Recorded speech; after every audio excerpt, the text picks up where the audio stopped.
Ce jour-là, le 9 décembre 1994, Montpellier met fin à l'un des faits divers les plus étonnants de son histoire récente. Un cambrioleur hors norme, un acrobate de l'ombre, que les enquêteurs appelleront bientôt le Spider-Man du 34. Depuis presque un an, le centre-ville vit dans une drôle d'atmosphère. Les rues médiévales, autrefois paisibles, deviennent le théâtre d'une série de cambriolages. Toujours la nuit, toujours dans les immeubles anciens, avec leurs façades irrégulières, leurs cours intérieures étroites, leurs toits en tuiles glissantes. Les habitants sont désemparés. Certains affirment avoir pourtant bien fermé les portes. D'autres assurent avoir entendu un bruit, comme un pas léger ou une glissade furtive.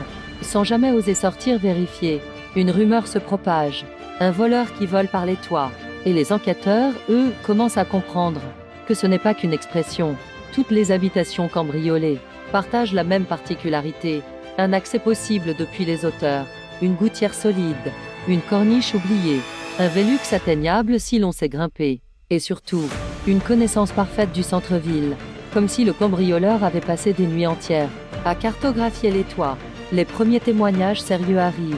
Une retraitée jure avoir vu une silhouette noire se déplacer debout sur un toit, sans trébucher. Un serveur raconte avoir surpris une ombre descendre le long d'une façade, avec une aisance presque inhumaine. Un étudiant rentrant après une soirée voit clairement un homme qui se déplace d'un immeuble à l'autre, comme un chat sauvage. Ce n'est plus un simple voleur, c'est un homme qui défie la gravité. 9 décembre 1994, peu après minuit, une patrouille remarque un mouvement sur les toits d'un immeuble du centre historique. En s'approchant, les policiers comprennent. La silhouette est accroupie, en train de dévisser un Velux, avec un outil métallique fabriqué maison. Quand les lampes torches s'allument, il bondit immédiatement.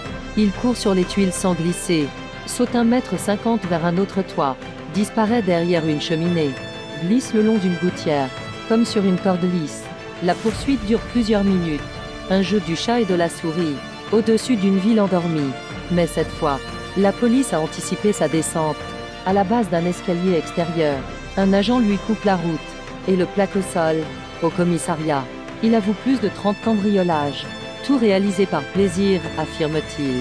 Pour l'adrénaline, pour la sensation unique d'être invisible dans les hauteurs, pas pour l'argent, pour le défi. Pendant un an, Montpellier aura tremblé à cause d'un acrobate nocturne, un voleur des hauteurs, un Spider-Man avant l'heure.